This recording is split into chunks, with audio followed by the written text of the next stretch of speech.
Boa noite, pessoal. Olá. Sejam muito bem-vindos ao segundo dia, né, do curso introdutório da Latte. E eu fico muito feliz de ver todo mundo aqui de novo. Para avisar, a gente vai seguir o mesmo esquema de ontem, né? Vai ter a aula e um espaço para dúvidas no final da aula, né? À medida que for passando a aula, se vocês forem mandando dúvidas no chat, teremos uma pessoa moderando e guardando essas dúvidas para mandar depois. O formulário será aberto em algum momento, fiquem atentos, mas fiquem tranquilos que a gente vai avisar. Só não percam a palavra-chave. Então, como vocês sabem, hoje vai ser a aula sobre fisiologia cardíaca com o professor Rui, que ele é formado em fisioterapia e atualmente é professor titular, livre-docente da Unifesp, né?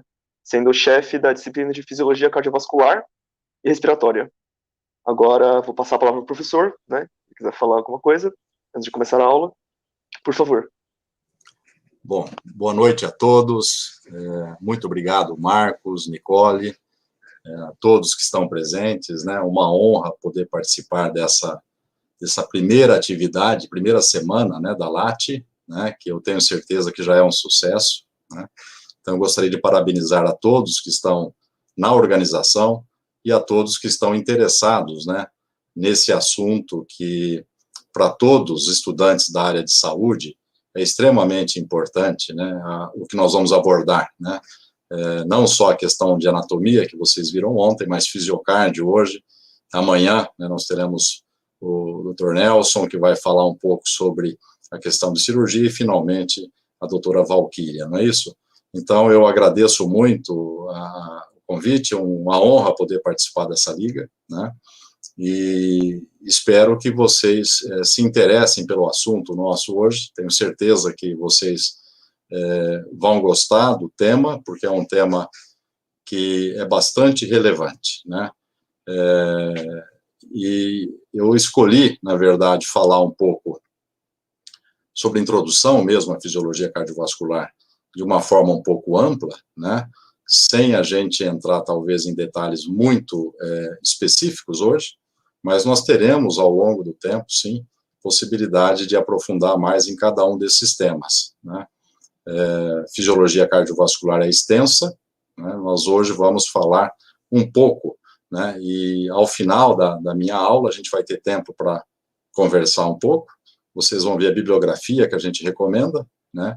E estarei à disposição sempre para tirar dúvidas, caso elas surjam, né?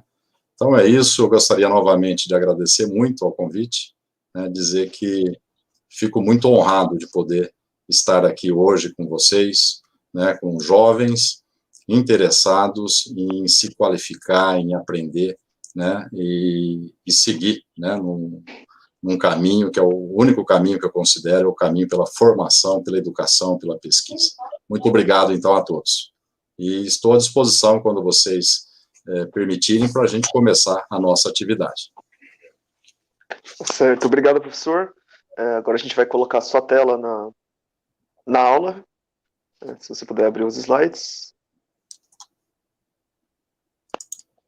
Certo. Bom, todos estão vendo? Pessoal. Bom, gente, então, como o Marcos mencionou, eu sou professor de fisiologia. Especificamente, trabalho com fisiologia cardiovascular há bastante tempo, né? E o tema nosso hoje é uma aula que nós consideramos introdutória à fisiologia cardiovascular, porque ela trata exatamente de aspectos gerais, não só da circulação, como também do funcionamento do coração. Se nós fôssemos definir quais são as principais funções do sistema cardiovascular, né, nós poderíamos dizer que de todas essas que estão listadas, né, com certeza, o transporte de substâncias que são essenciais ao organismo e a remoção dos produtos do metabolismo é uma função primordial do sistema.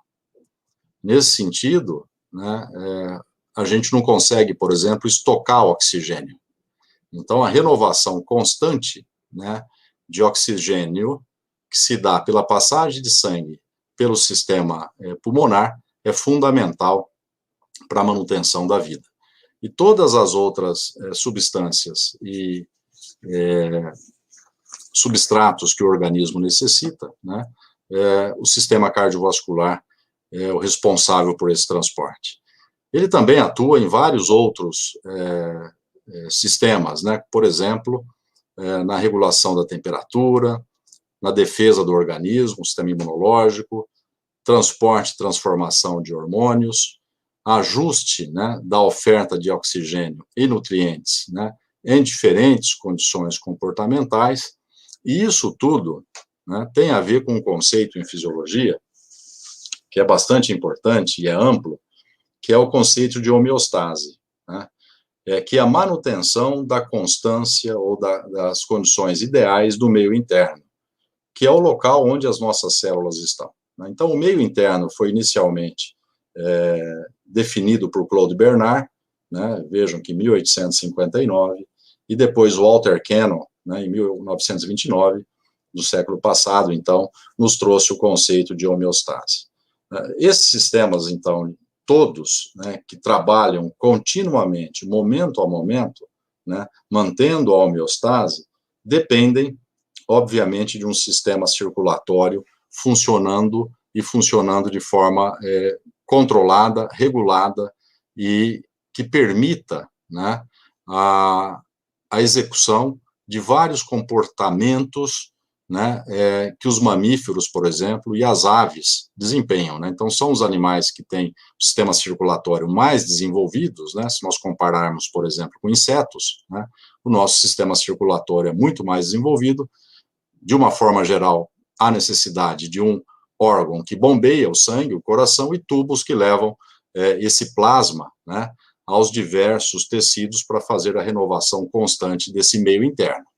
Então, se nós imaginarmos, por exemplo, um organismo unicelular, é muito fácil, né, a troca entre o meio interno, né, e o meio externo. Então, eu tenho simplesmente, por difusão, né, a troca de tudo aquilo que a célula precisa, essa troca é realizada.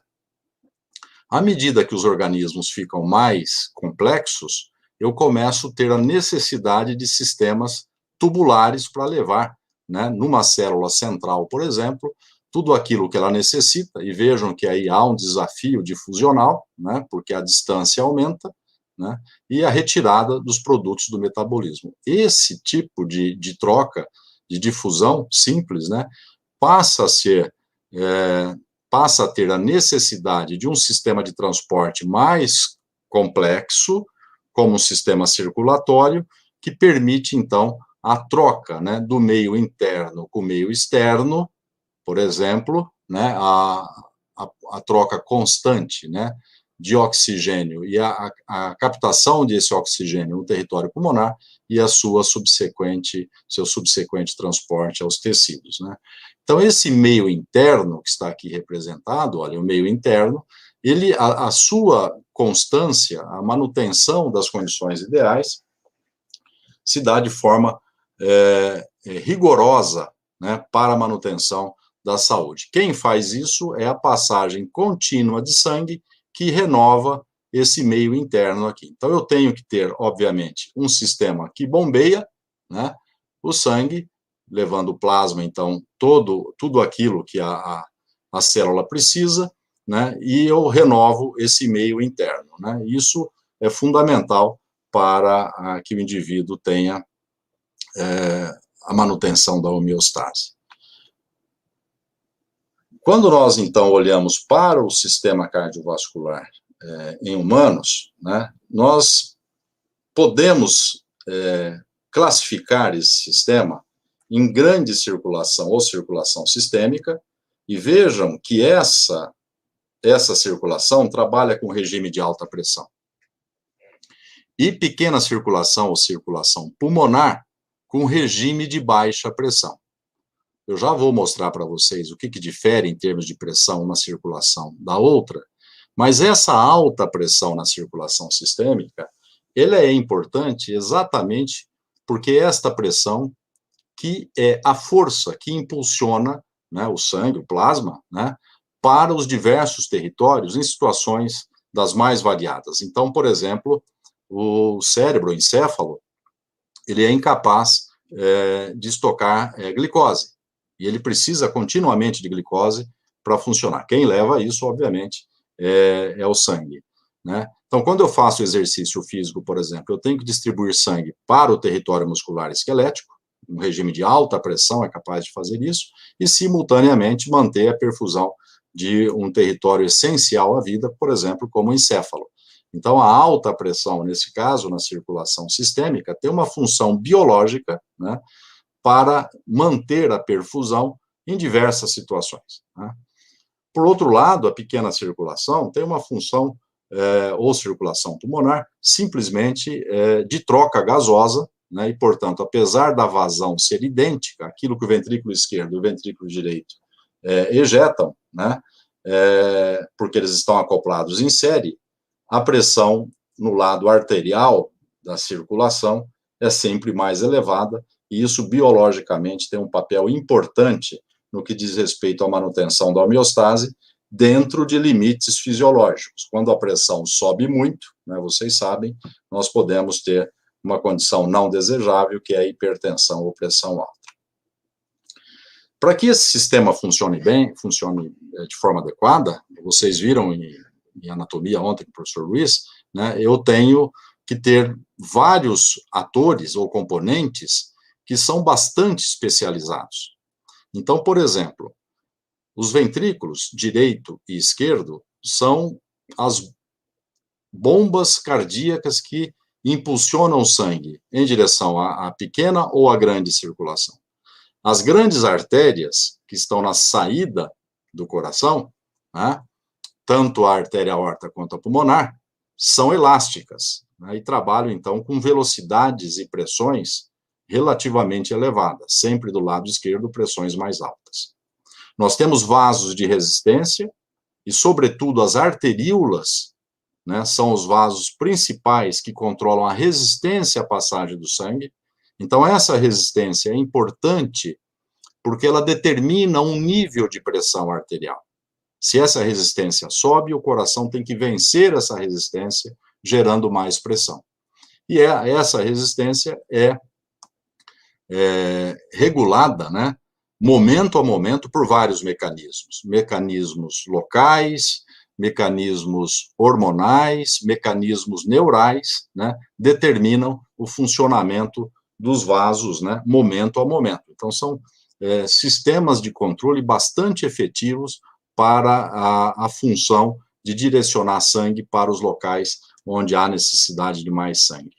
Os vasos, essencialmente de troca, são os capilares, onde nós temos poros, e, finalmente, aqueles vasos que trazem o sangue de volta ao coração são chamados vasos de capacitância, de capacidade, ou seja, eles têm capacidade de armazenar mais sangue, o armazenar, entre aspas, nunca é o sangue parado, é o sangue circulando, né,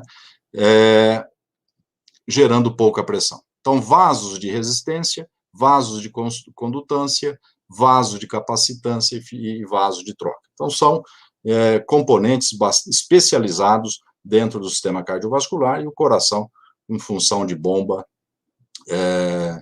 fazendo a circulação de forma adequada. Então, esse é um esquema, como vocês já conhecem, né, do nosso sistema cardiovascular. Então, aqui nós temos o lado arterial, né, com avermelhado, onde o sangue sai através da artéria aorta e vai em direção aos vários tecidos, né? E depois de trocas, o sangue retorna, né, ao átrio direito, que, por sua vez, vai passar o sangue para o ventrículo direito e sistema de troca pulmonar. Uma coisa interessante, que os ventrículos têm um acoplamento em série, ou seja, a quantidade de sangue que passa do ventrículo esquerdo aos pulmões será a mesma que passará no ventrículo esquerdo à circulação periférica. Então, há um acoplamento serial, diferente dos vasos sistêmicos, que têm um acoplamento paralelo. Isso permite que eu interfira, regule a resistência num determinado território. Por exemplo, aqui o território renal, eu posso reduzir o aporte sanguíneo para esse território, aumentando, por exemplo, para membros inferiores, se eu estiver fazendo uma atividade na qual requer maior volume de sangue, portanto, nutrientes e oxigênio para membros inferiores. Então, essa disposição em paralelo permite redistribuição de sangue de forma controlada e nem sempre homogênea. Em geral, é heterogênea, né? Aqueles tecidos que estão em maior atividade receberão mais sangue. Alguns tecidos recebem bastante sangue o tempo todo, né? Por exemplo, o cérebro tem uma alta perfusão em relação à sua massa, porque tem uma alta atividade metabólica o tempo todo. Nós temos na circulação periférica também disposições em série, olha, vejam aqui o sistema portal, capilares em série, arteríolas e capilares em série. Então, duas resistências seriais.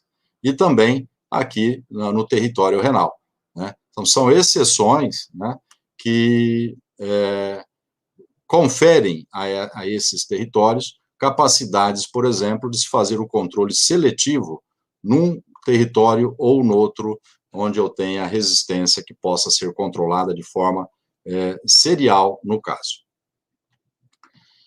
Todo esse processo de trocas que ocorre nos capilares ocorre porque lá nos capilares, como a área de secção transversa do sistema é muito grande, a velocidade do sangue cai muito. Então, vejam aqui que a velocidade do sangue é alta na aorta, é alta na veia cava, porém não tão alta quanto na aorta, e é baixíssima nos capilares. Então, o que determina a velocidade do sangue dentro do sistema cardiovascular é a área de secção transversa de um determinado segmento. Então, vejam que os capilares têm a maior área de secção transversa. Isso permite com que o sangue passe de forma bastante lenta no território capilar, permitindo com que eu tenha a renovação constante desse meio interno. E à medida que o sistema se afunila em vênulas, veias e até veias maiores, como a cava, a velocidade do sangue aumenta. Então, o coração bombeando o sangue continuamente distribuirá esse sangue de forma adequada aos vários tecidos, mantendo a condição ideal, né, de renovação, de homeostase adequada momento a momento. Para que isso se processe adequadamente, né, há necessidade de uma força que impulsione esse sangue. Então, dentro do sistema cardiovascular, vejam que ao longo do sistema, aqui nós começamos com o ventrículo esquerdo, olha, a pressão ventricular esquerda no indivíduo normal atinge 120 milímetros de mercúrio, mesmo nível da pressão sistólica na aorta. Porém, ventrículo esquerdo tem pressão diastólica muito próxima a zero, enquanto na aorta, como vocês sabem, a pressão diastólica não cai a zero, porque esses vasos são elásticos e mantêm um nível de pressão, mesmo no momento em que o ventrículo não está ejetando sangue, permitindo com que haja uma força que impulsione o sangue em direção aos capilares e ao restante do sistema. Essa característica pulsátil é muito presente em grandes artérias e artérias pequenas, desaparece praticamente nas arteríolas, e nos capilares e veias, vejam que eu já não tenho mais pulsação. Átrio direito, pressão muito baixa, algum tipo de pulsação aqui de pressão é possível agora ser registrada, e vejam que o ventrículo direito, pressão diastólica parecida com a do ventrículo esquerdo, porém com pressão sistólica muito mais baixa. Tanto a pressão ventricular esquerda quanto a pressão na artéria pulmonar tem valores muito mais baixos do que na artéria aórtica. Então, como eu disse, a circulação sistêmica trabalha num regime de alta pressão, enquanto que a circulação pulmonar num regime de baixa pressão. Então, se nós considerarmos que a média de pressão na artéria aorta é 100, e quando nós temos lá no outro lado da circulação, no átrio esquerdo, muito próxima de zero, a energia que nós estamos gastando para fazer a circulação de sangue necessita, nesse caso, de um gradiente de pressão de aproximadamente 100 milímetros de mercúrio. Né? Quem que gera essa pressão dentro do sistema cardiovascular? Quer dizer, como é que isso, que é tão importante para manter a perfusão tecidual, né, como que ela é gerada? Vocês se lembram, né, desta fórmula? Pressão arterial é o produto daquilo que o coração ejeta de sangue por minuto, que é o débito cardíaco, multiplicado pela resistência periférica total. Então, aquela pressão que nós falamos de 120 por 80 milímetros de mercúrio, ou 12 por 8 centímetros de mercúrio no indivíduo normal, né, depende dessas duas variáveis, do débito cardíaco, que é o volume ejetado pelos ventrículos, né, no caso, o ventrículo esquerdo ou ventrículo direito, estão acoplados em série, então o que um bombeia, o outro bombeará, multiplicado pela resistência periférica total, que está localizada, sobretudo, nas arteríolas. Então, as grandes artérias oferecem pouca resistência, são vasos de condutância, e as arteríolas são os vasos de resistência. Por que que as arteríolas conferem a resistência? Porque elas são ricamente inervadas pelo sistema simpático e têm musculatura lisa muito desenvolvida. Então, elas são capazes de se contrair, de se relaxar de forma importante. E vocês vão ver ao longo do curso de fisiologia cardiovascular que essa relação do raio do vaso é muito importante para determinar um grau de resistência. Essa relação é elevada à quarta potência. Então, é muito lógico nós olharmos essa fórmula e deduzirmos o seguinte, olha, que se a pressão arterial é o produto do débito cardíaco multiplicado pela resistência periférica total, o débito cardíaco vai depender de um valor de pressão arterial dividido pela resistência periférica total. Então, eu preciso de um valor de pressão para fazer com que o sangue flua, né? E quando nós estamos deitados, né, quando a gente muda de posição de deitado para a posição ortostática, tem outras variáveis, né, hidrostáticas e tudo mais, mas de uma forma geral, o que determina a passagem de sangue quando nós estamos deitados, né, de um ponto para o outro, é essa diferença de pressão. Portanto, o débito cardíaco, que é gerado, né, por um coração funcionante e que responda adequadamente às necessidades do organismo, depende não somente do papel do coração em si, né, mas também sofre influências dos vasos, como, por exemplo, a resistência periférica total. Bom, o coração, né, para que ele desempenhe, então, essa função tão importante no que diz respeito ao bombeamento de sangue, ele precisa ter uma coordenação bastante refinada no que concerne, no que diz respeito à sua contração e ao seu relaxamento, ao seu batimento sístole e diástole, e isso é feito momento a momento por um mecanismo bastante efetivo, não só de geração da atividade elétrica, como da condução da atividade elétrica através do coração por vias pré-determinadas. Então, aqui nós temos o nó sinoatrial, ou nódulo sinusal, né, é o gerador da atividade elétrica. Essa atividade elétrica é gerada, né, nesse pequeno território aqui, porque temos células especializadas que geram atividade elétrica batimento a batimento. Nós temos outras regiões do coração que têm essa capacidade. Por exemplo, o nó atrioventricular. Esse tem a capacidade de gerar atividade elétrica, seria um marcapasso secundário. Então, o marcapasso primário no coração é o nó sinusal ou sinoatrial. Está localizado aqui próximo à veia cava superior, tem alguns milímetros iomados. Então, esse sistema aqui gera e conduz atividade elétrica, né? Aqui vejam que nós temos as fibras de Purkinje, vocês devem ter visto isso ontem, né? O ramo esquerdo e direito, né, de feixe de His, e aqui as fibras de Purkinje que levam a atividade elétrica tanto para o ápice quanto para a base do coração. Além disso, o coração depende do funcionamento adequado de válvulas atrioventriculares, né, como vocês sabem, e semilunares, então entre átrios e ventrículos, e entre ventrículos e artérias correspondentes. Então, o funcionamento dessas válvulas é muito importante para que o fluxo seja unidirecional, ou seja, passe de uma estrutura para outra sem haver refluxo, né, e sem haver também resistência à passagem desse sangue. Então, as válvulas precisam se abrir de forma efetiva, né, as válvulas atrioventriculares, por exemplo, na diástole, e se fecham na sístole quando as válvulas semilulares se abrirão e o ventrículo impulsionará o sangue. Essa atividade mecânica do coração ocorre porque eu tenho atividade elétrica que precede a atividade mecânica. Ou seja, sem eletricidade não há funcionamento do músculo cardíaco. Muito bem.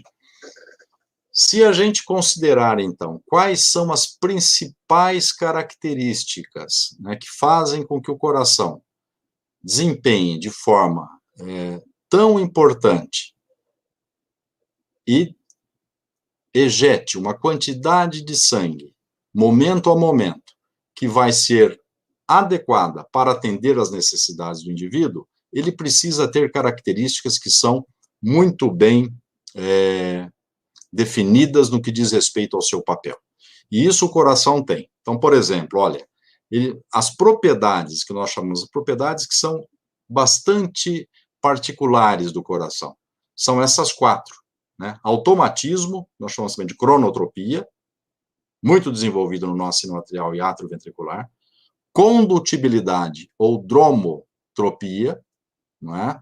Então é a capacidade de conduzir. Então o coração tem, como vocês sabem, um sistema especializado e junções do tipo gap, que conectam célula a célula, tornando o tecido cardíaco como se fosse um sincício, ou seja, um tecido com capacidade de conduzir facilmente a atividade elétrica de uma célula a outra. É um órgão excitável? Sem dúvida, mas a excitabilidade do coração, ela é seletiva. Então, o coração, em alguns momentos, absolutamente não responde a estímulos externos. E, finalmente, a resposta inotrópica, que nós chamamos de força, depende de íons cálcio no coração. Então, o coração ele tem uma capacidade de fazer o transiente de cálcio de forma extremamente importante e bem desenvolvida, que permite com que esse coração desempenhe um débito cardíaco em repouso mais ou menos de 5 litros e aumente isso algumas vezes quando necessário, por exemplo, durante uma atividade física máxima. E isso depende, obviamente, não só de frequência de batimentos, como também do aumento do estado de inotropismo, de força do músculo. Então, os íons cálcio têm um papel fundamental nesse aspecto. Então, essas são as 4 propriedades fundamentais do coração, e eu queria falar um pouco sobre elas hoje, que eu acho que é um tópico bastante importante quando nós tratamos de fisiocárdio, iniciando essa discussão, né, como uma aula introdutória. Muito bem. Para que o coração, então, se contraia, é necessário que ele seja ativado eletricamente. Né? Então, o potencial de ação no coração, ele tem algumas características que o diferencia de outros tecidos, de outros territórios. Primeiro, podem ser gerados espontaneamente. Ou seja, não há necessidade de haver um estímulo externo. Isso é muito desenvolvido no nódulo sinusal e atrioventricular. Segundo, o potencial de ação, uma vez gerado no coração, ele pode ser facilmente conduzido de célula a célula, através de junções chamadas junções do tipo gap. E um terceiro aspecto, possuem longa duração. Então, vejam que de 150 a 300 milissegundos, 1/3 de segundo, né, mais ou menos, é o tempo que dura um potencial de ação no coração, e isso implica, obviamente, numa característica que impede com que o coração trabalhe em frequências muito altas. Por exemplo, tetania. O músculo esquelético pode desenvolver tetania. O coração, somente em situações muito específicas, isso é possível fazer, né, e isso pode ser feito, por exemplo, experimentalmente. Mas, de uma forma geral, o potencial de ação duradouro no coração tem um papel importante de proteção, como nós vamos ver hoje, porque a refratariedade no coração ela é bastante desenvolvida. O que determina esse potencial chamado potencial de repouso de membrana da célula? O que significa isso? Se nós isolarmos uma célula cardíaca e colocarmos um eletrodo dentro da célula e compararmos o nível de potencial de membrana, ou de diferença de potencial entre o interior e o exterior, nós vamos ver que o interior, numa célula em repouso, ele é negativo em relação ao exterior. Ou seja, existe uma situação chamada polarização. A célula está polarizada. Dentro, na adjacência da membrana, isso é importante, é na adjacência da membrana esse fenômeno, a membrana atua como isolante, eu tenho cargas negativas segregadas mais dentro do que fora, né? Isso se deve ao fato de que numa célula excitável, como a célula cardíaca, isso acontece em outros tecidos também do nosso organismo, há uma alta permeabilidade ao potássio. Vocês sabem que o potássio é carregado positivamente, o íon potássio, e como os canais de potássio estão abertos, né, no coração durante o repouso, o potássio sai das células cardíacas, fazendo com que elas fiquem mais negativas. Então, o principal determinante desse VM de repouso negativo, esse potencial de membrana, é a saída de potássio. E nós vamos ver hoje que existem vários canais de potássio no coração, que podem ser regulados, né, por voltagem de membrana, VM, ou por sinais químicos, por exemplo, como a acetilcolina.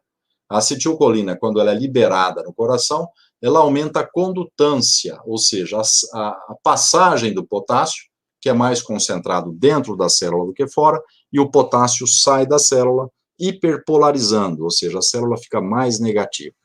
Eu já vou mostrar um potencial de ação, que fica claro a gente entender isso. Então, vejam que em repouso, esse VM, esse potencial de repouso, numa célula marca-passo, ele é eletronegativo em relação ao exterior. Então, uma característica importante da célula marca-passo é o fato de que não há repouso absoluto nessa célula. Vejam que a despolarização, e nós chamamos despolarização diastólica lenta, ela é contínua nessa célula, nessa fase chamada de fase 4. Então, o potencial de membrana de repouso não é estável. E ela tende sempre a ser despolarizada, a ativar, atingindo um limiar. Atingir o limiar, nós temos a despolarização, que nesse potencial, chamado potencial da célula marca-passo, é um potencial dito lento. Então, olha, o nó sinoatrial, o sinusal, contém células especializadas, com poucos filamentos contráteis, grandes núcleos, e são chamadas de células P de pacemaker. Essas células pacemaker estão bem desenvolvidas e têm uma quantidade grande bem no centro do nódulo. Apresentam despolarização diastólica lenta na fase 4, ou seja, potencial de repouso dessas células não está em repouso, elas tendem a despolarizar-se, a ativar-se lentamente. Praticamente não tem platô, isso a gente vai ver que na célula não marca-passo, esse platô é muito evidente, e uma característica importante da célula marca-passo, ela tem menor saída de potássio em repouso. Então vejam, olha, que em repouso, o nível de potencial de membrana dessa célula, em seguida a gente vai mostrar de uma célula não marca-passo, né, esse nível de potencial de membrana não é tão eletronegativo como uma célula contrátil, por exemplo. Então, essa característica de fase 4, não estável, em rampa, fase 4, não estável em rampa, caracteriza os potenciais chamados marca-passo. Não há repouso absoluto.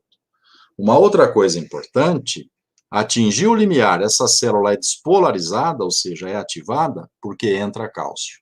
Então, o cálcio é fundamental para produzir a fase 0 na célula marca-passo. Essa é uma característica diferente das outras células do coração, vocês vão ver. As outras células são despolarizadas por sódio. A célula marca-passo é despolarizada por cálcio.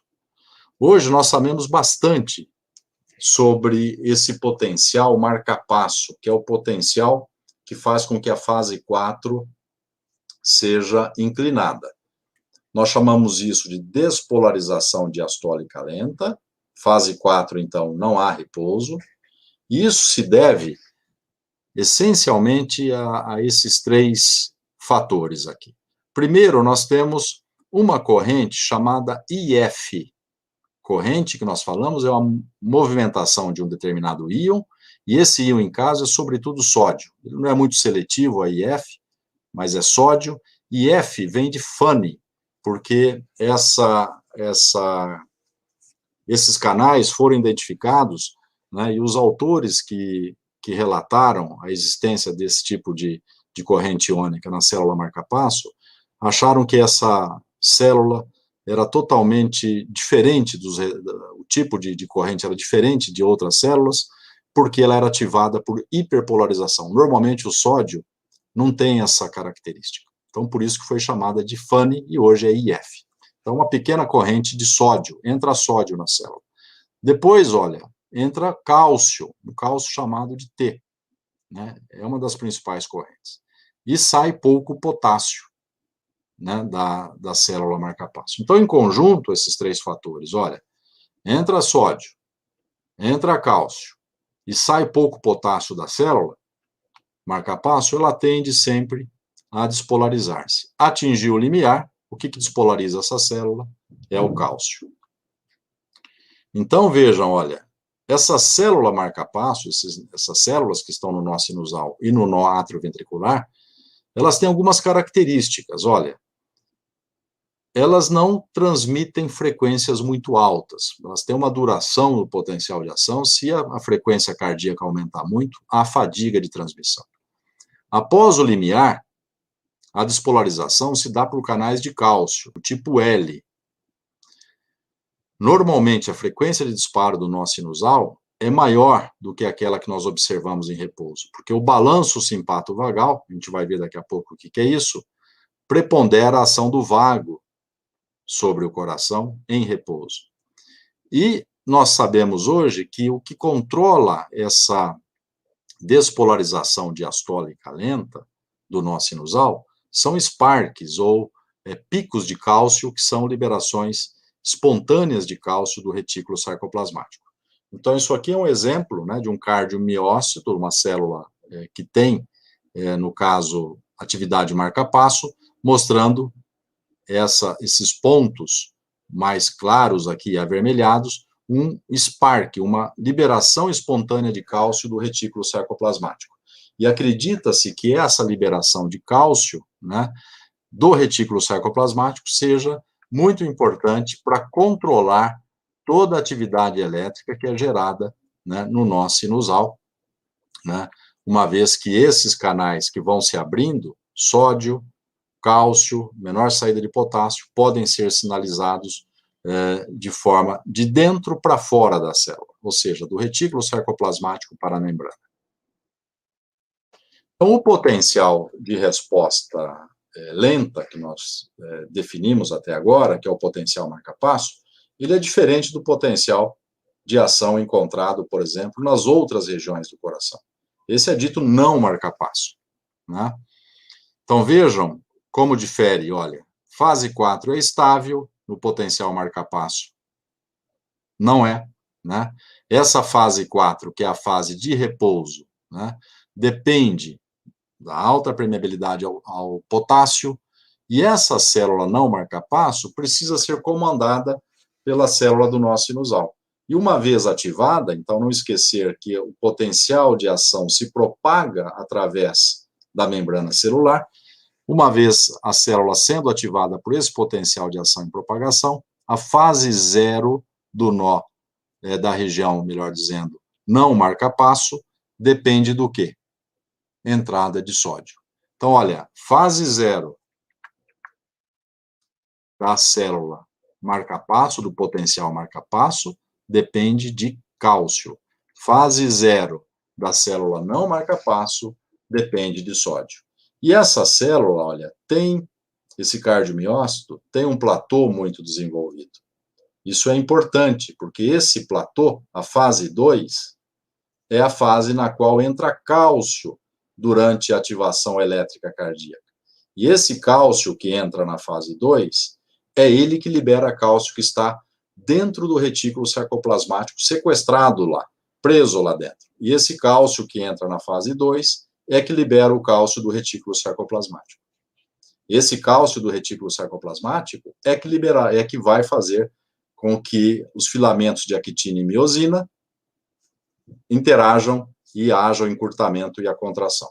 Então, somente haverá contração do coração, primeiro, se eu tiver um potencial de ação gerado numa região específica para isso, que é o nó sinusal. Esse nó sinusal despolariza toda a região ao seu entorno, as células vão sendo ativadas, os átrios primeiros, né? Depois, o nó atrioventricular e feixe de His é o único local que esse potencial elétrico pode passar, dos átrios para os ventrículos, não há outra comunicação, e aí o potencial se espalha a todo o ventrículo esquerdo e ventrículo direito nessa sequência, ápice e depois base.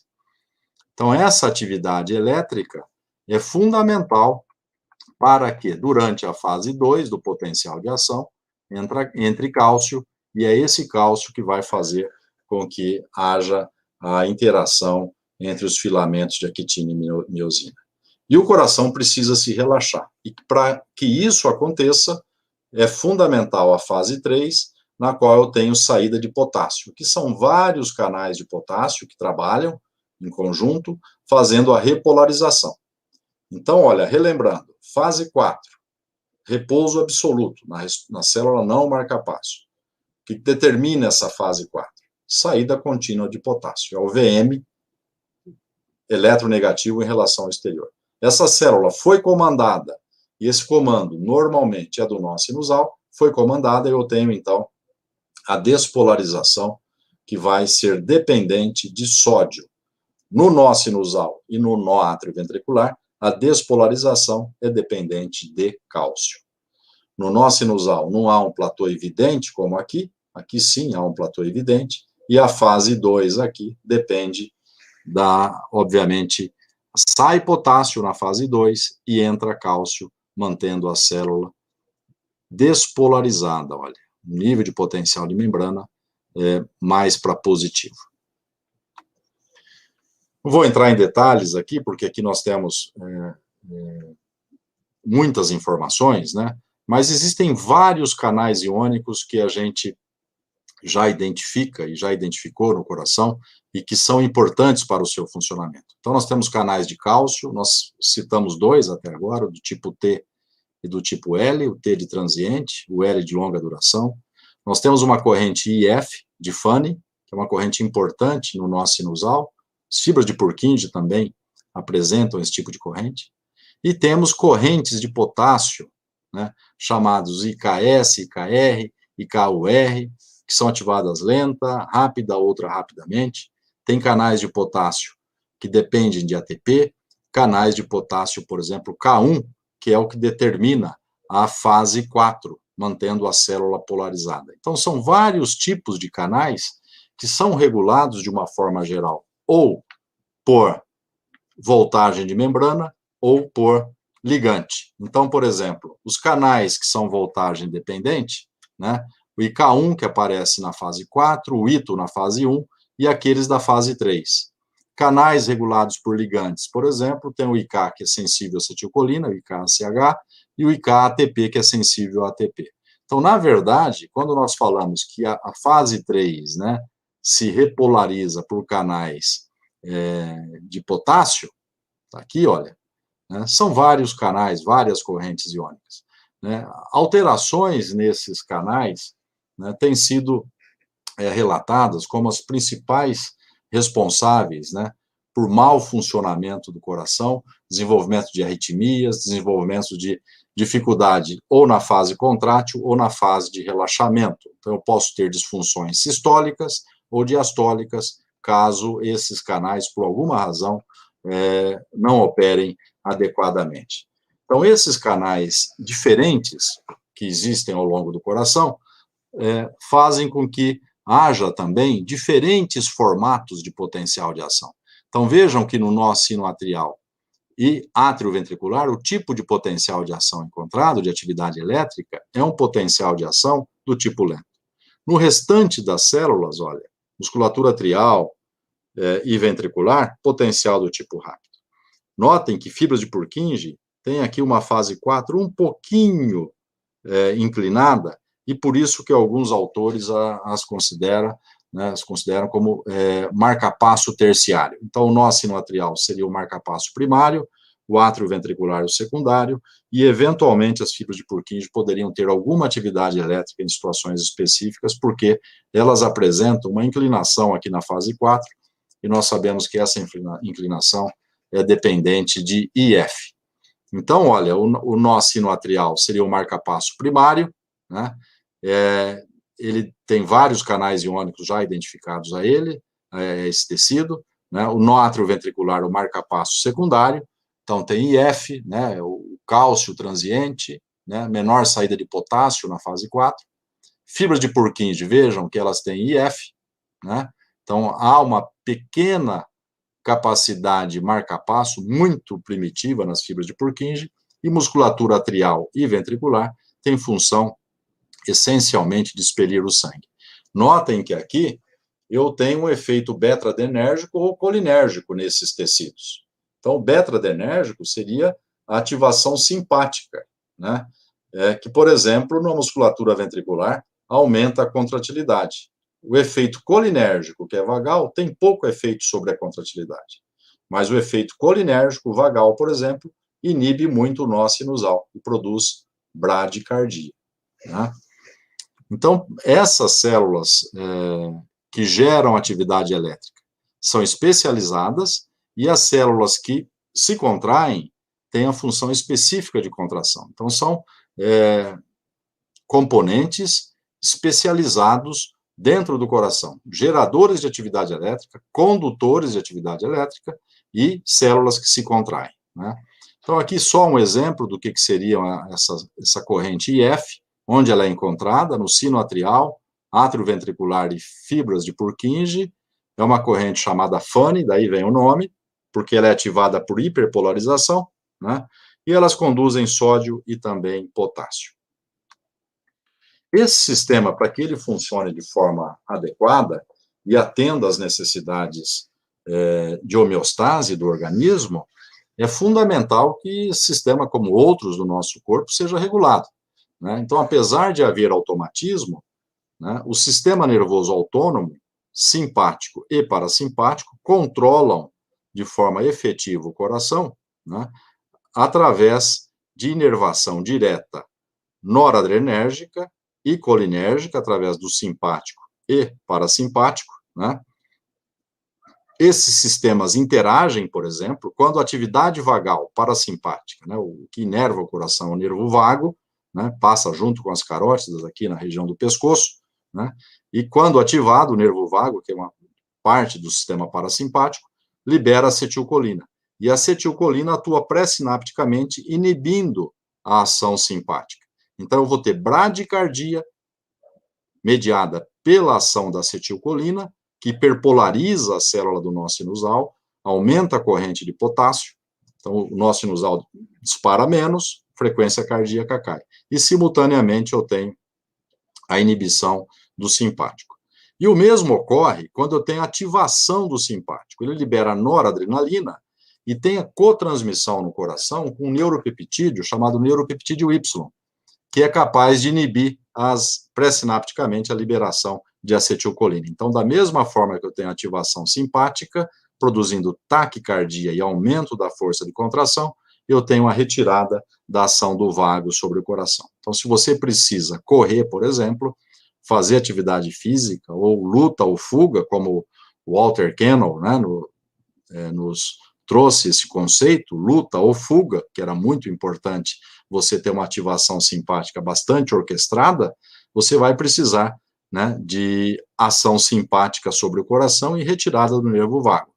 Quando você está em repouso, o oposto ocorre. Parasimpático prepondera e o simpático é retirado. Então, há um sistema bastante preciso, né, de regulação do funcionamento do coração. Então, por exemplo, olha, a acetilcolina, né, ela reduz a IF. Então, a inclinação da fase 4 fica, olha aqui, menos inclinada. Então, eu demoram mais para atingir o limiar, por exemplo. A acetilcolina também atua numa proteína G inibitória, abrindo canais de potássio, né? E vejam que a célula é hiperpolarizada, olha. Então, fica mais longe também para atingir o limiar. Então, a ação do vago sobre o coração por meio da acetilcolina, né, faz com que o VM fique mais negativo e a inclinação da fase 4, olha, fique menor. Isso tudo vai requerer mais tempo para que se atinja o limiar. Então, a frequência cardíaca obrigatoriamente aumenta. As catecolaminas, ou seja, a noradrenalina e a adrenalina, né, a noradrenalina diretamente no coração, tem uma ação oposta, aumenta o IF e aumenta a corrente de cálcio, aumentando a inclinação na fase 4. Fica mais fácil o coração ser ativado. Mas não alteram VM, tem pouca ação sobre potencial de repouso da célula. Então, esse controle autonômico se processa de forma bastante precisa, né, a ativação simpática, né, produzindo taquicardia, aumento na velocidade de propagação e da força de contração do músculo cardíaco. Isso se dá por meio de receptores que são acoplados à proteína G, chamados receptores beta-1, né? E a ativação, então, desses receptores faz com que haja o aumento do AMP cíclico intracelular.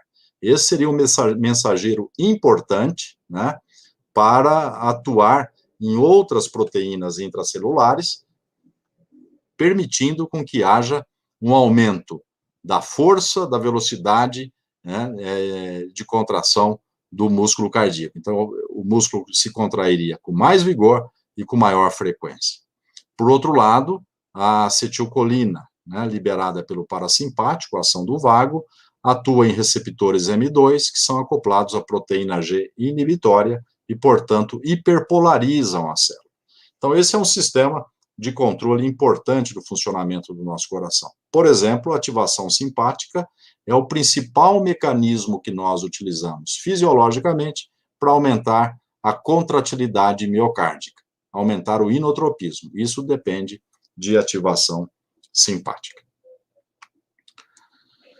Se nós olharmos agora o sistema funcionando como um todo, a gente vai observar, isso a gente pode fazer em casa facilmente, pegar o pulso aqui radial e medir a minha frequência cardíaca, vai ser possível notar que durante a inspiração, a frequência cardíaca aumenta e na expiração ela diminui. Essa variação da frequência cardíaca com a respiração é chamada de arritmia sinusal, né? E quem nos escreveu isso foi Ehrenbauer, né?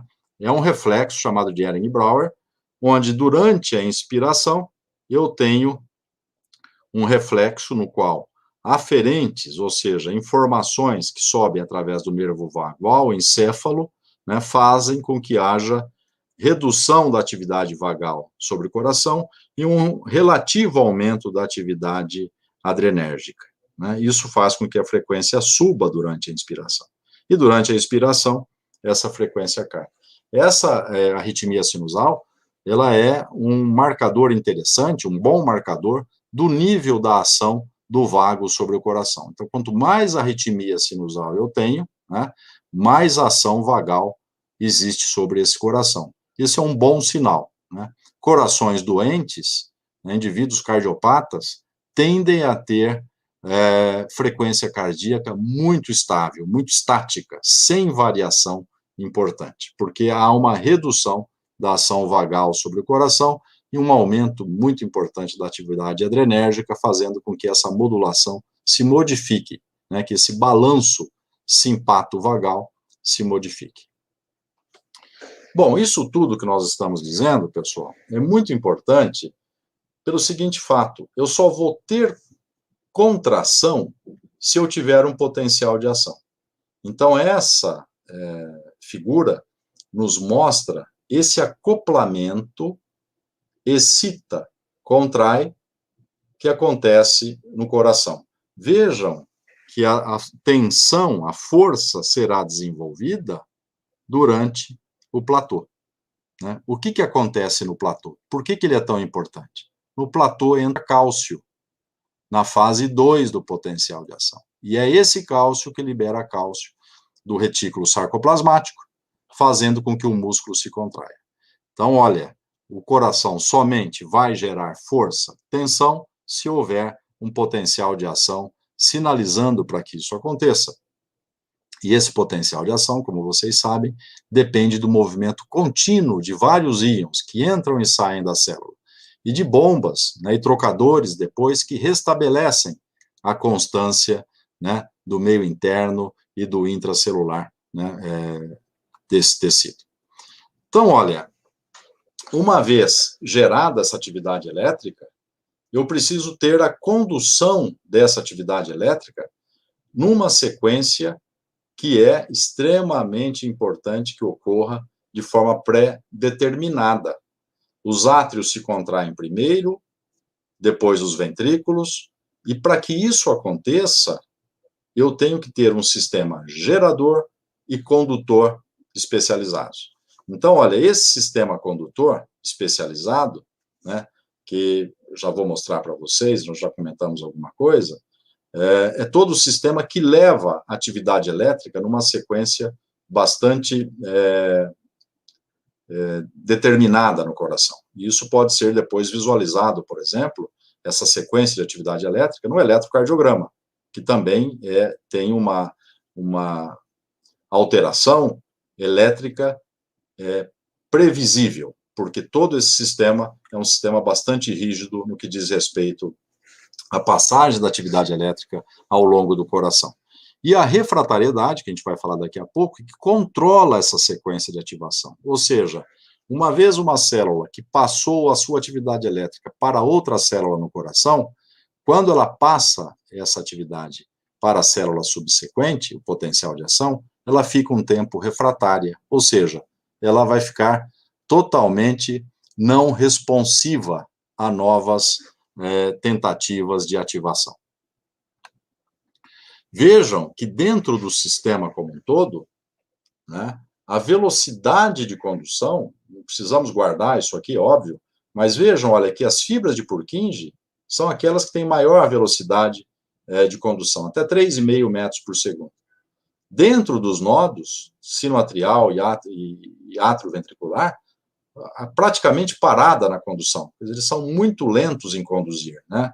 Musculatura atrial, o músculo em si, a velocidade é parecida com a musculatura ventricular. Então, dentro do sistema, onde nós temos a maior velocidade de condução, é através do sistema condutor especializado. Então, uma vez gerado aqui, olha o potencial elétrico, olha o potencial marca-passo, no átrio ventricular também tem potencial marca-passo. Vejam que a atividade elétrica tem que percorrer um sentido bem pré-determinado. Primeiro o átrio direito, depois átrio esquerdo.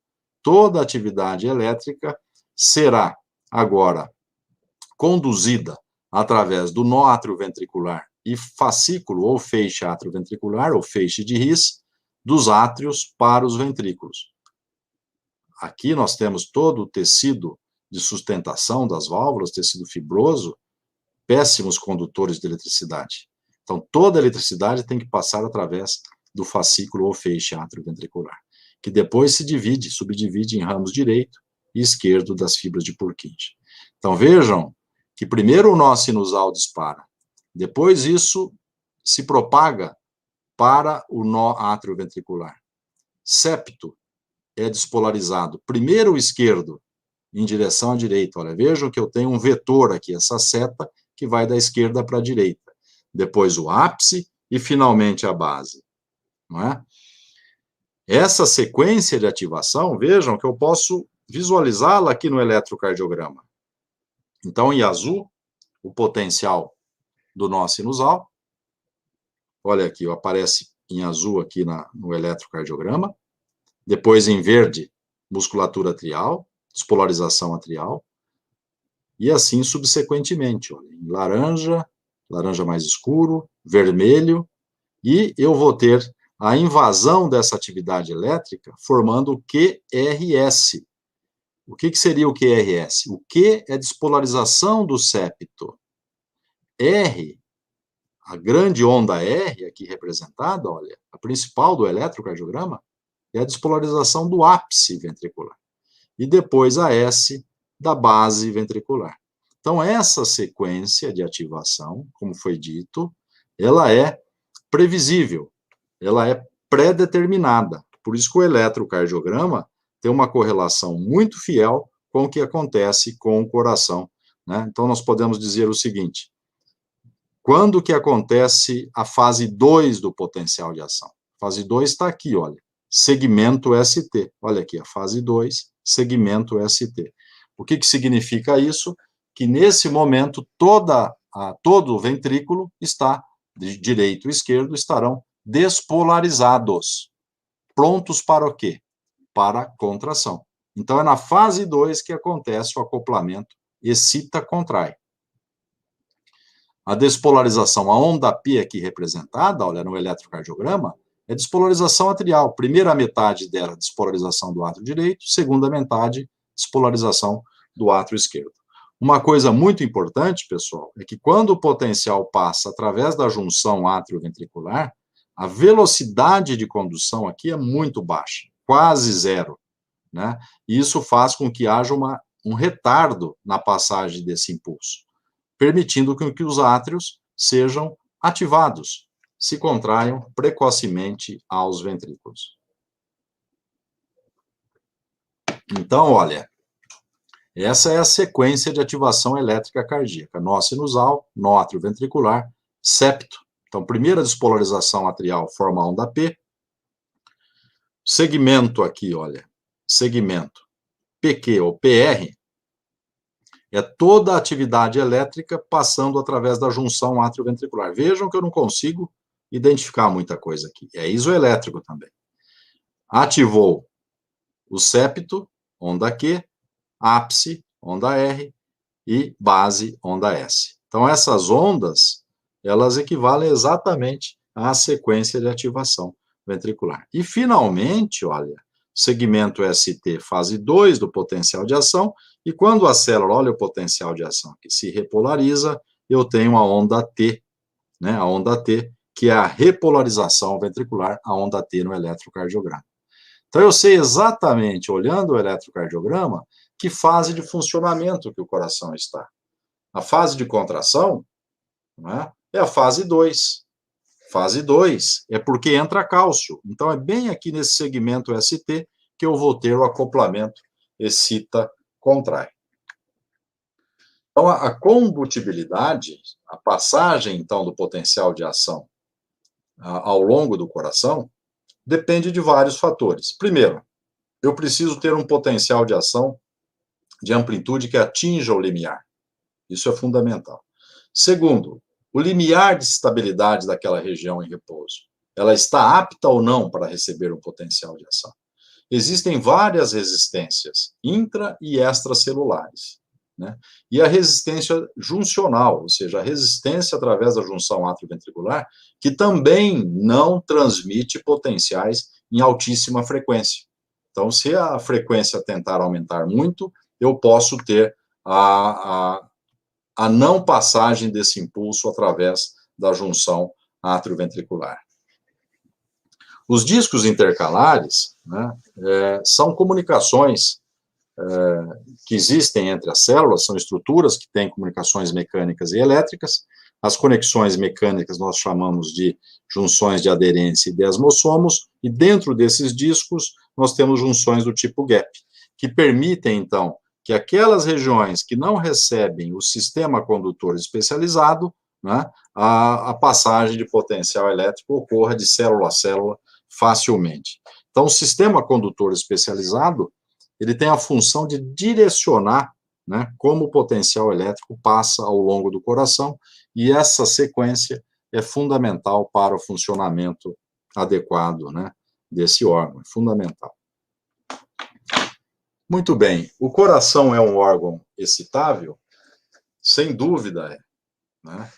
E essa excitabilidade, ela não é linear, ela depende, né, de alguns fatores. Então, nós podemos dizer, assim, para simplificar, que o coração é um tecido excitável, mas ele somente responderá a uma atividade, uma nova atividade ou um estímulo, né, se ele estiver apto para isso. Então, nós temos uma fase chamada de período refratário absoluto, alguns dividem isso em absoluto e efetivo, mas vamos chamar de absoluto para simplificar, relativo e período normal. O que seria isso?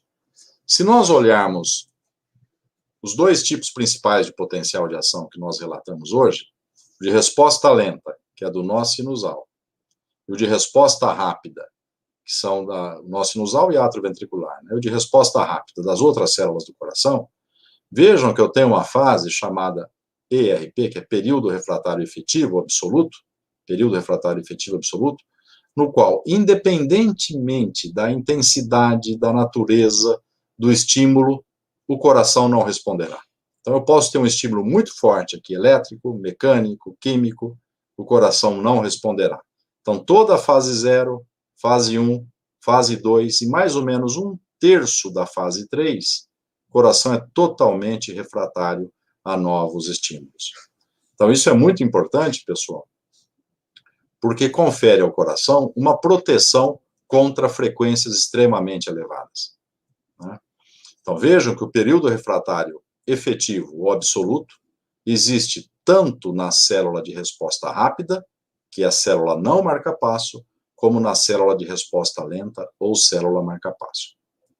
A partir dessa fase aqui, olha, da fase 3, que seria na célula marca-passo mais do que na metade, né, dessa fase 3, e na célula não marca-passo aproximadamente 1/3 da fase 3, eu tenho um período refratário relativo.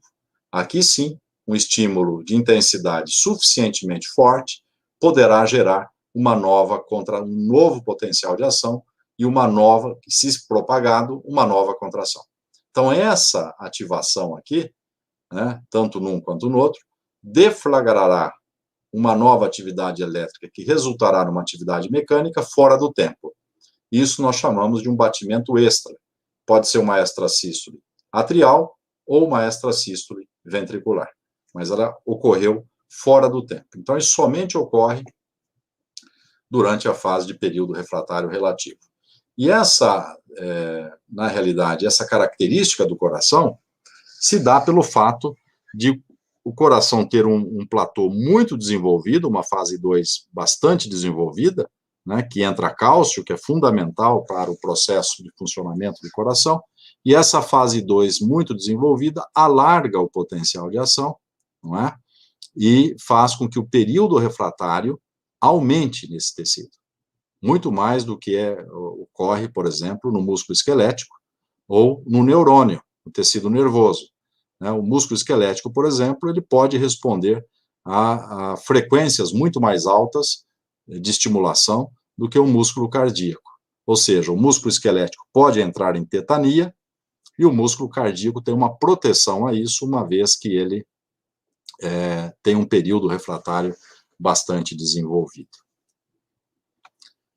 Então, aqui, olha, nós temos exemplos de atomicidades anormais, né? Então, aqui um potencial de ação, e por alguma razão aqui eu tenho uma pré-despolarização precoce. Essa não se propagou, mas aqui sim, olha, eu tenho uma série de potenciais que ocorreram na fase de período refratário relativo. Então, cada uma dessas ativações, né, caracteriza um potencial fora do tempo e, portanto, uma extrasístole, não é?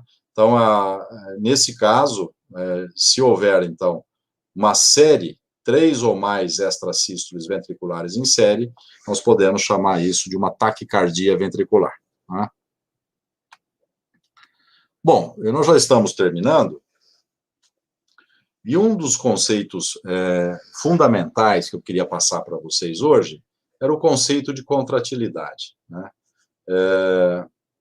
Esse conceito é tão importante para o funcionamento do coração e do sistema cardiovascular, né, que quando a gente aborda um tópico de débito cardíaco, controle do débito cardíaco, a gente discute essa propriedade do coração por um tempo relativamente longo, porque é uma propriedade fundamental, né? E ela está alterada, essa propriedade, ela pode estar alterada em situações fisiopatológicas importantes. Por exemplo, na insuficiência cardíaca, né? Então, eu posso ter disfunções contráteis, né, no coração importantes.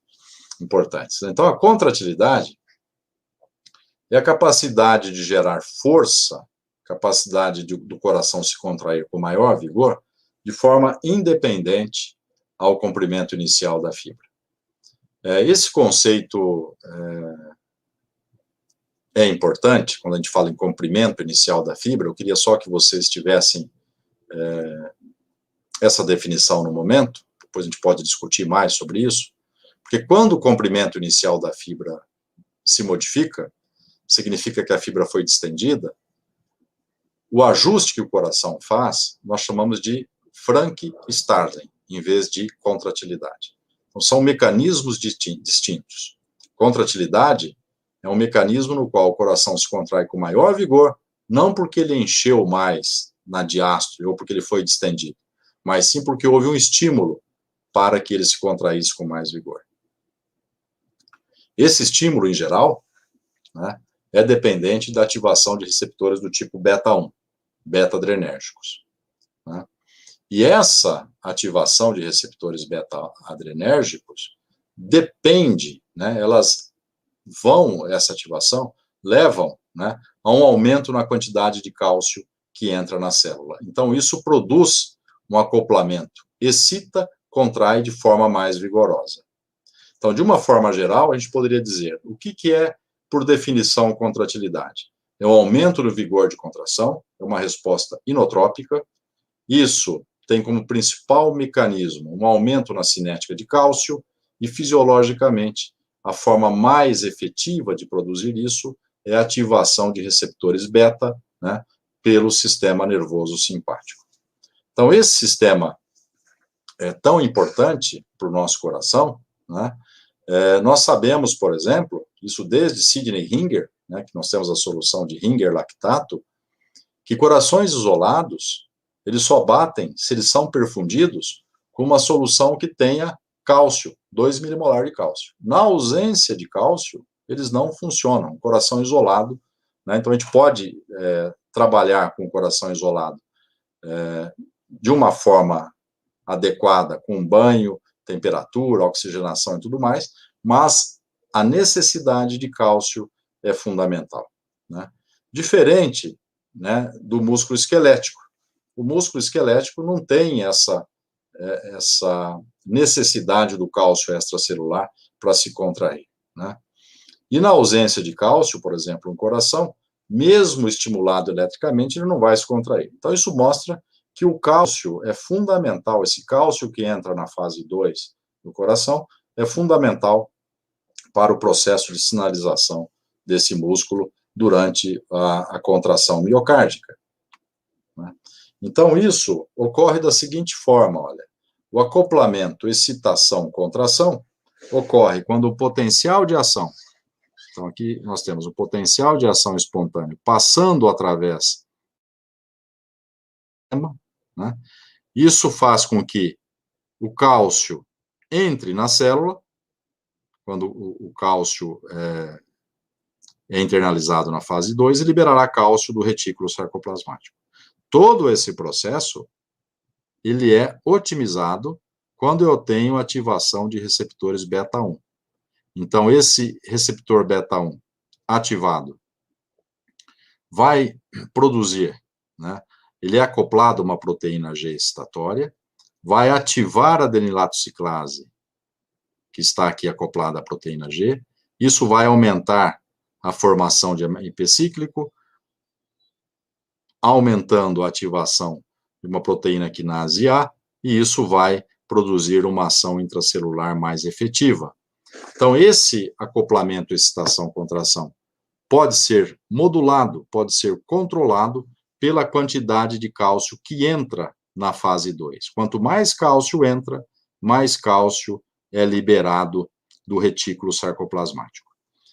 É muito importante a gente ter em mente que, uma vez liberado esse cálcio, depois ele tem que ser internalizado. para dentro do retículo sarcoplasmático.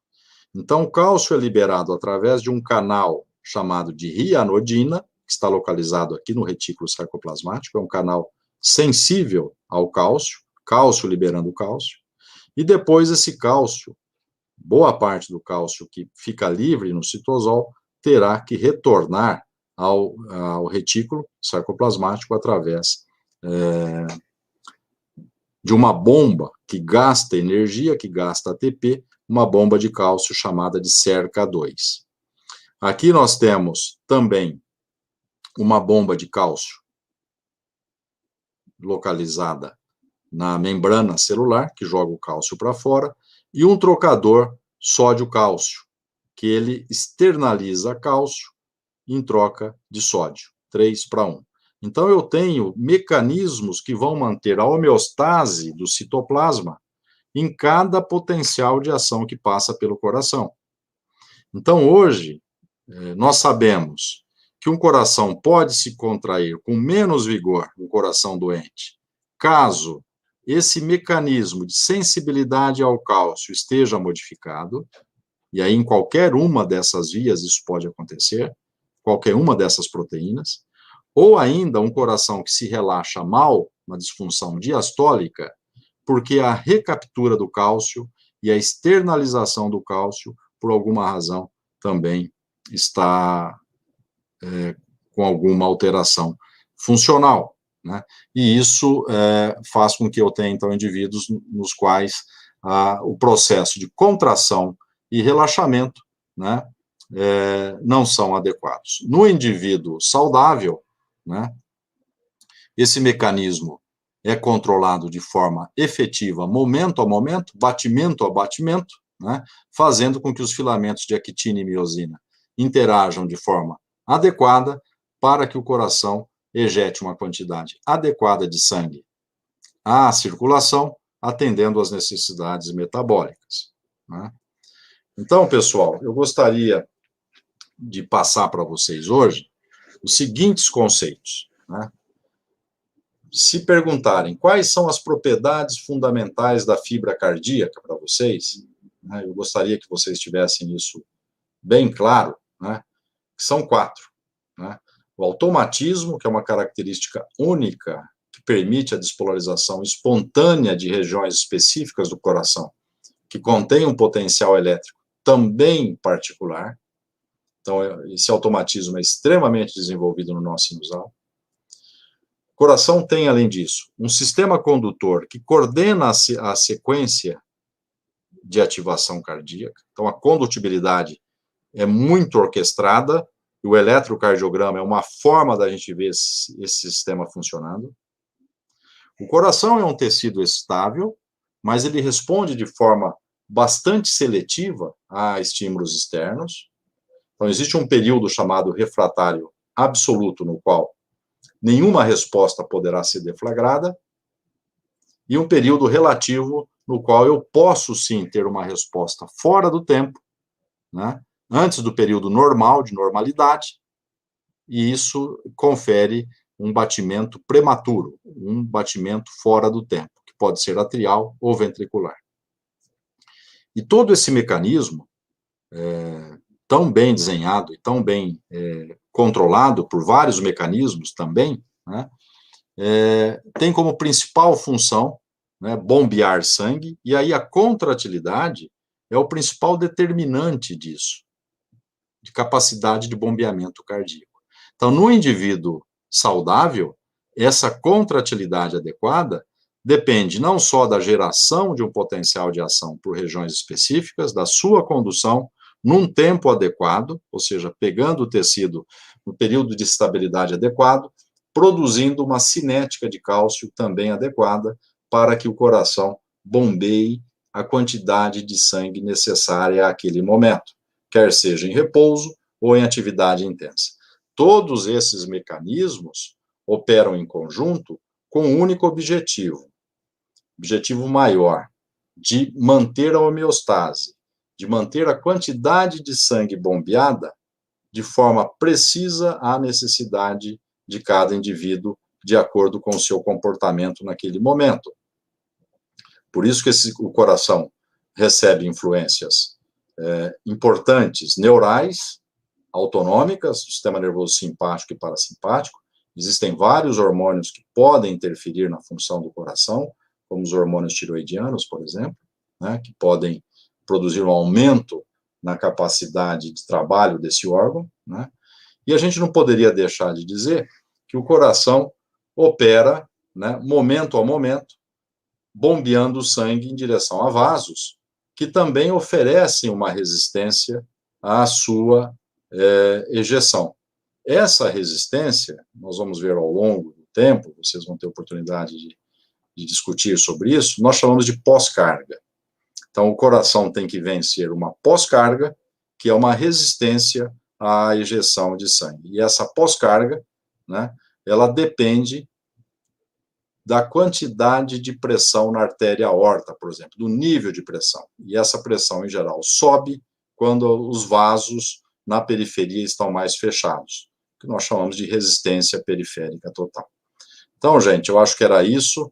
A bibliografia, né, para esse tipo de discussão que nós tivemos hoje, livros, textos de fisiologia, como o Berne e Levy, o Guyton, né, e eu gosto muito de um livro que é um pouco mais específico, que é o Lionel Hoppe, que é um livro um pouco mais aprofundado sobre essas questões. Então, eu gostaria de agradecer muito, né, e estou à disposição para a gente discutir a respeito. Muito obrigado.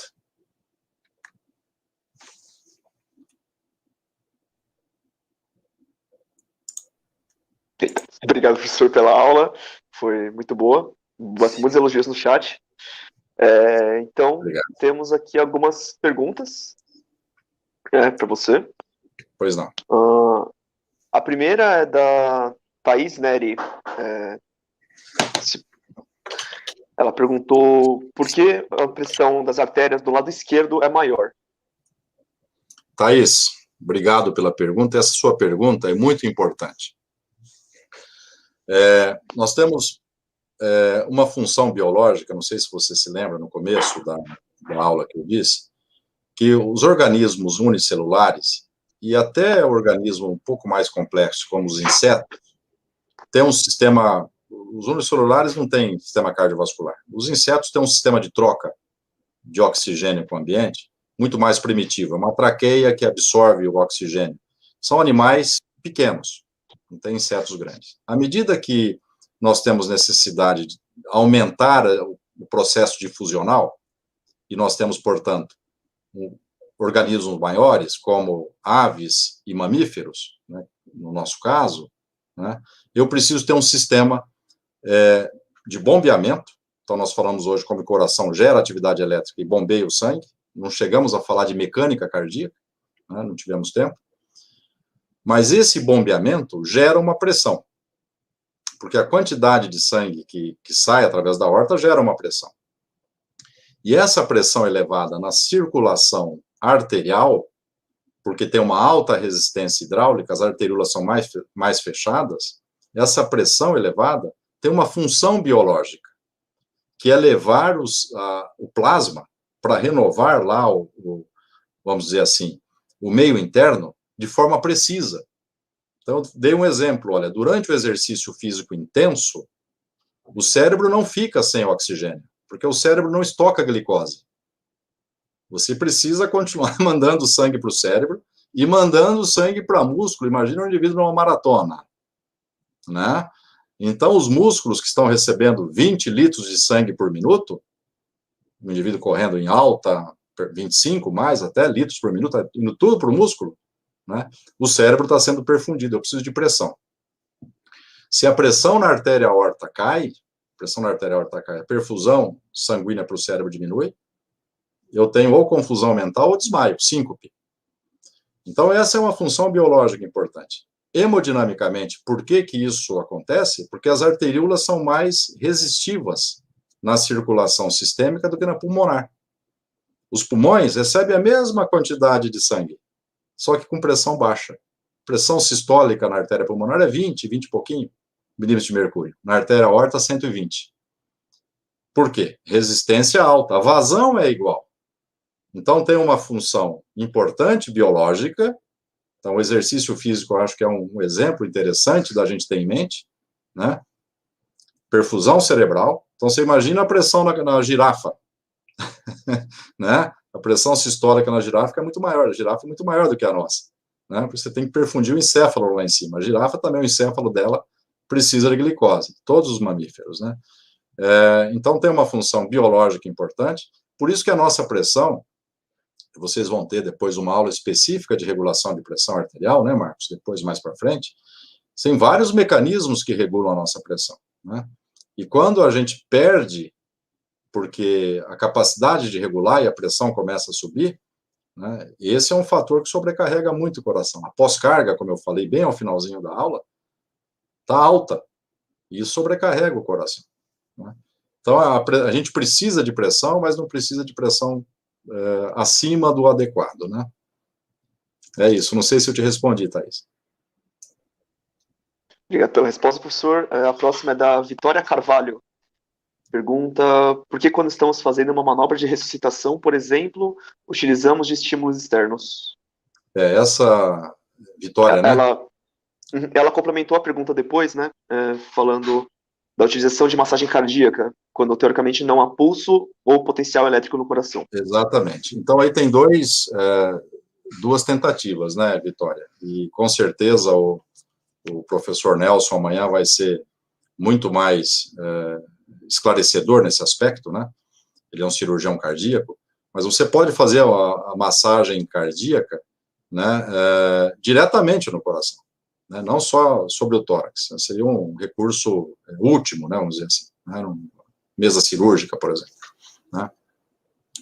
Você tem uma função de tentar que haja algum efeito de bombeamento quando você faz isso, né, para que o coração mande sangue para tecidos que absolutamente não sobrevivem por muito tempo sem oxigênio.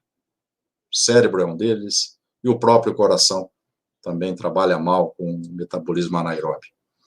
E, portanto, então, você tem essa ação mecânica de tentar manter alguma vazão ao longo do sistema. E, segundo, um estímulo mecânico também, para ver se o coração volta. Então, por exemplo, o estímulo elétrico pode ser dado, inclusive, estimulação elétrica, num coração parado, né? Diferente de uma fibrilação ventricular, que é uma situação grave, em que se passa uma corrente elétrica de altíssima amperagem, né, uma corrente alta, na tentativa de produzir o silenciamento de toda a atividade elétrica.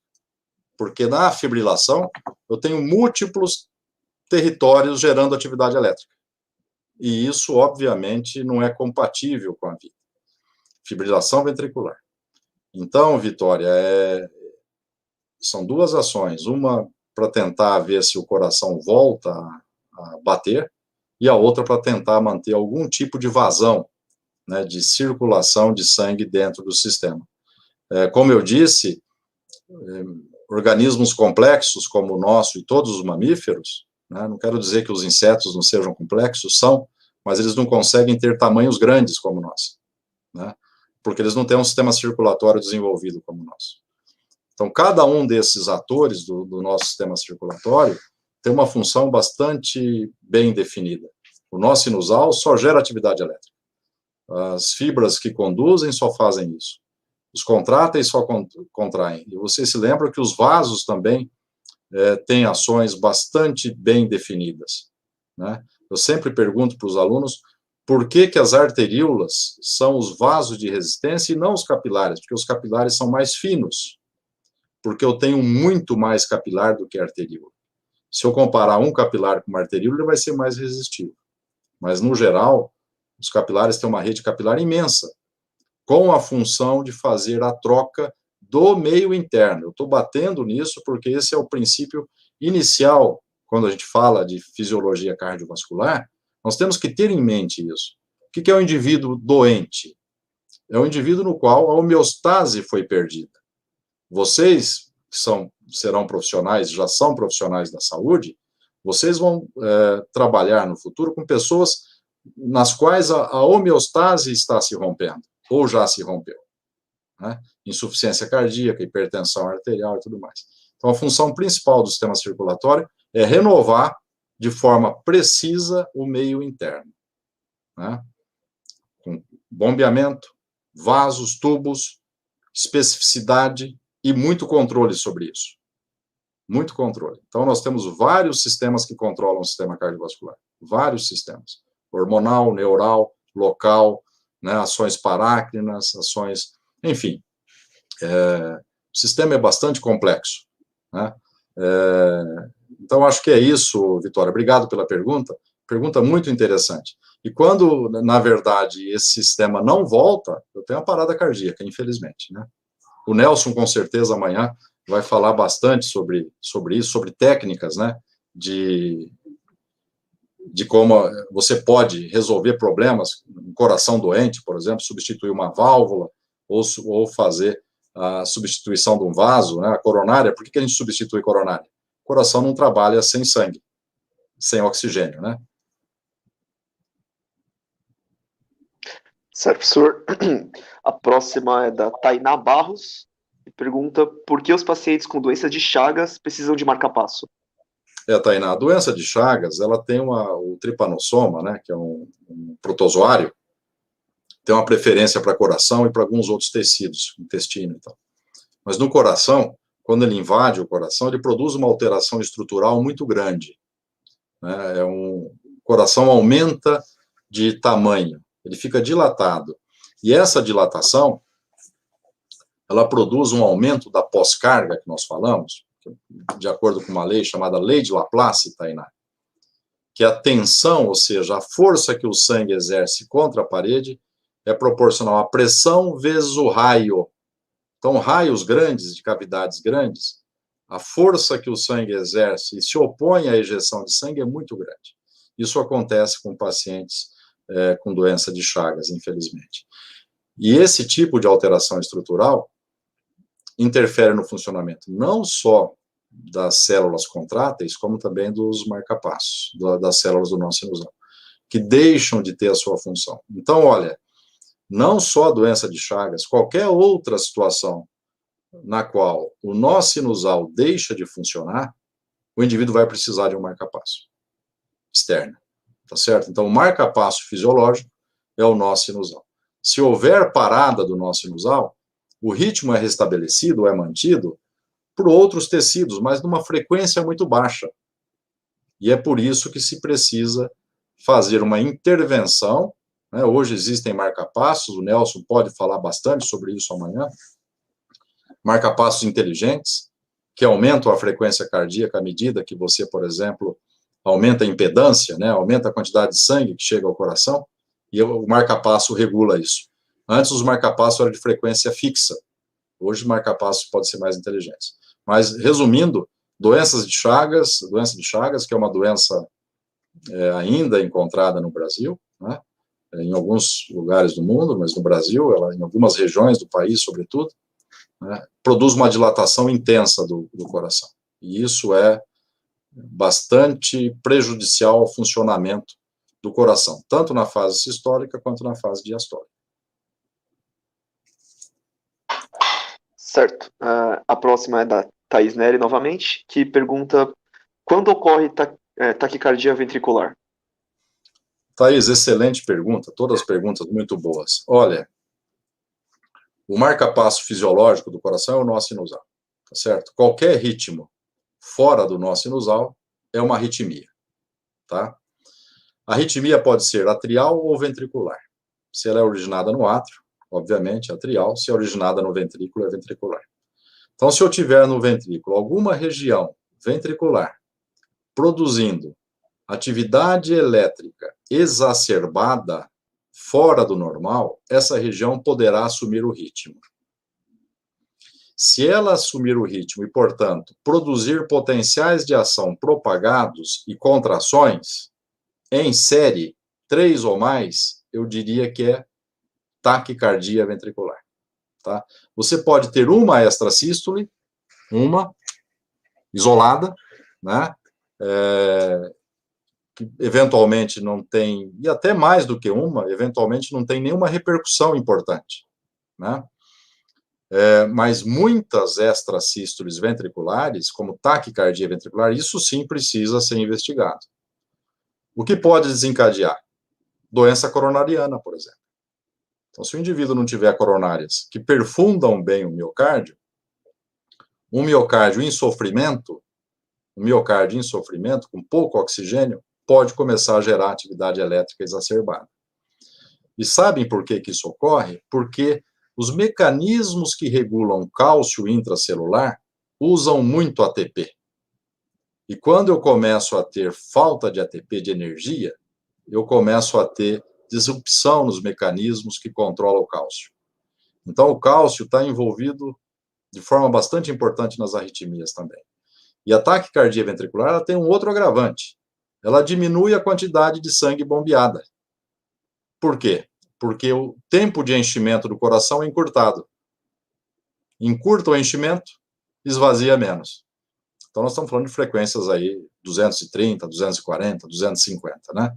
Então, esse indivíduo vai precisar de algum tipo de tratamento. Existem vários medicamentos que atuam nesses canais que nós falamos, né? A mildarona, por exemplo, que é muito utilizada em arritmias ventriculares, né? É um dos exemplos que é um medicamento que atua em canais, né? Então, a gente chama hoje de canalopatia as arritmias. Para vocês terem uma ideia, são alterações em canais iônicos. Algumas formas já são muito bem identificadas, tem formas familiares, né? Tem síndromes familiares que algumas alterações genéticas produzem, né? Mas a taquicardia ventricular é ritmo fora do normal, fase 3, período refratário relativo, alguém gerando atividade em alta frequência. Então, o nó sinusal, ele é o marca-passo, porque ele dispara antes. Se alguém começar a disparar antes dele, essa região poderá assumir o marca-passo. Esse é o problema, né?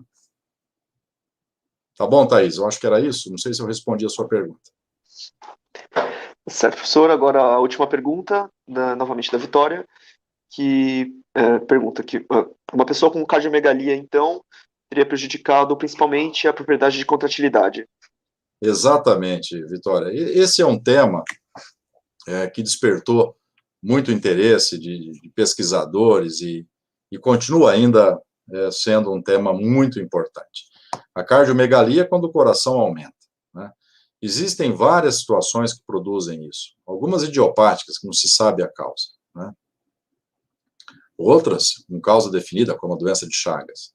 Mas quando o coração aumenta de tamanho, ele perde contratilidade. Por quê? Porque a tensão, a força que se opõe ao encurtamento do coração está aumentada. Essa força, essa tensão, nós chamamos de pós-carga, né? Como que eu trato a cardiomegalia? Você, às vezes, não consegue tratar o coração em si, porque já houve uma alteração estrutural. Mas você pode tratar a periferia, por exemplo, um diurético, que você reduz o peso sobre o coração, porque você reduz a volemia. Ou um dilatador, uma substância, um medicamento, por exemplo, carvedilol, que é um bloqueador beta e alfa, é utilizado para reduzir a pós-carga.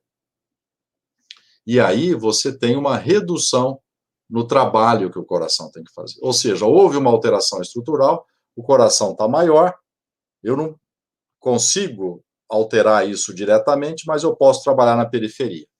Teve um indivíduo chamado Batista, um cirurgião brasileiro, foi conhecido como cirurgia de Batista.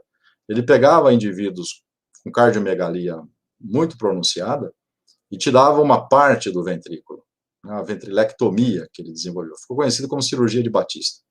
E ele reduzia a pós-carga. Então, a ideia do Batista foi fenomenal. Havia um problema nesses pacientes depois. Como ele tirava uma parte importante do ventrículo, o sistema condutor era modificado, né? Então, esses indivíduos passavam a ter outro tipo de problema. Então, vejam a dificuldade que é quando eu tenho uma alteração estrutural no coração, eventualmente o tratamento vai ser na periferia. Então, como eu disse, o coração ele responde O coração responde por ações diretas ao coração ou, né, se eu alterar, por exemplo, a carga interferindo na excreção de água e sal, diurético, ou dilatadores dos vasos que vão, por sua vez, reduzir a carga, a resistência à injeção. Eu acho que era isso. Certo, essa foi a última pergunta.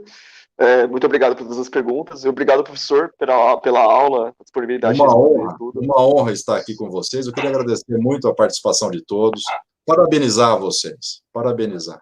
Que num momento tão difícil que nós estamos, vocês estão superando. Parabéns, viu? Fiquei muito feliz. Gostaria de agradecer a todos os acadêmicos, soube da Júlia, que teve um problema muito sério. Gostaria, então, em nome de todo o grupo da Fisiocardio, dizer que a gente sente muito, né? Nicole, Marcos, Larissa, obrigado a todos, né? E é uma honra estar com vocês aqui, com os outros preceptores, né? E estou à disposição. Quem tiver interesse em fisiocardio e tiver dúvidas, nós estamos sempre à disposição, tá bom? Uma honra. Certo. Muito obrigado. Então, vamos encerrando por hoje. Até amanhã e boa noite. Boa noite, Valeu. pessoal. Muito obrigado, viu? Tchau, tchau.